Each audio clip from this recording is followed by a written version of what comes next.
Contract work in North Africa is familiar territory for many people around the world.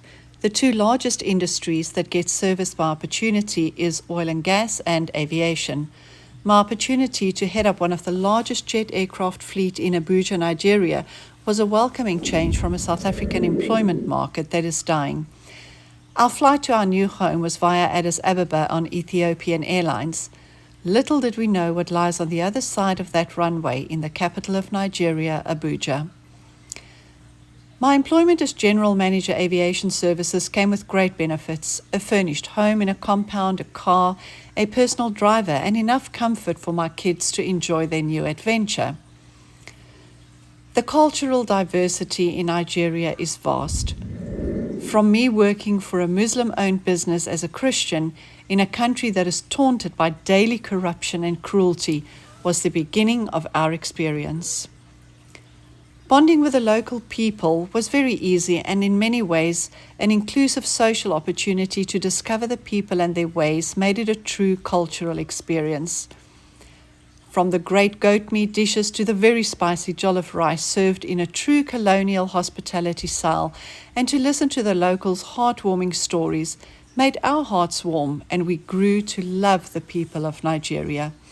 But beyond the tender ways of the submissive lifestyles of the locals lies a world of corruption, cruelty, and inhumane circumstances in the midst of a thriving business world in aviation. My corporate portfolio included day-to-day running of jets with a full operational responsibility of flight. Not a day went by that I was not met with an AK-47 at the entrance of the airport, intimidating me the same way as the day before. Whilst the airline operations go about their day in a chaotic arrival and departure hall, our private jet apron faces the harsh realities of the corruption at the highest level. But an expat state of mind requires you to accept the environment you are in and succumb to the demands of the Nigerian aviation world. Our fellow expats made life bearable, and we socialized outside of work and continued to enjoy some of the local people.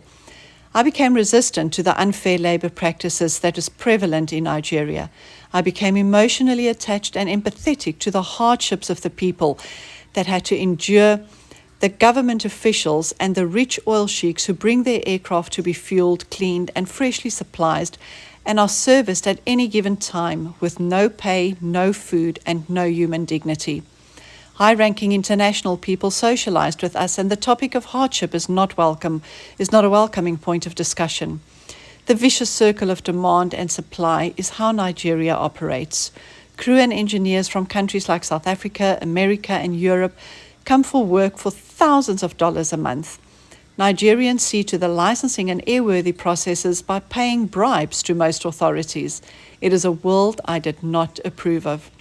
Pilots are often not current with their licensing, and their medicals are not up to date. Flight situations are reported and go unattended because of the pressure from higher authorities threatening these people's work lives. After leaving South Africa, where daily dangers became part of our living, I never thought that my biggest fear would be getting on an aircraft that I manage, because I don't trust the safety. At face value, the service on a private jet compares to the best in the world in Nigeria. The FBO facilitation that we provided were done by committed employees. I established a trust relationship in an environment where a white female held a position of authority, but doing so with love, understanding, and empathy. I miss the people whom I had the opportunity to lead. I was hospitalized in Nzamia Hospital, a Turkish Nigerian-owned hospital, after I was diagnosed with malaria and typhoid more than 5 times. My family contracted malaria too, and thanks to strict mortality management in healthcare, the medication and treatment we received saved our lives. I miss the jets, the daily operations, the human factor management, and the desire to build a staff that wants to be better. But I'm a small drop in the ocean, and my efforts got my family's lives threatened. With fear of our safety, we left behind a world that should never be.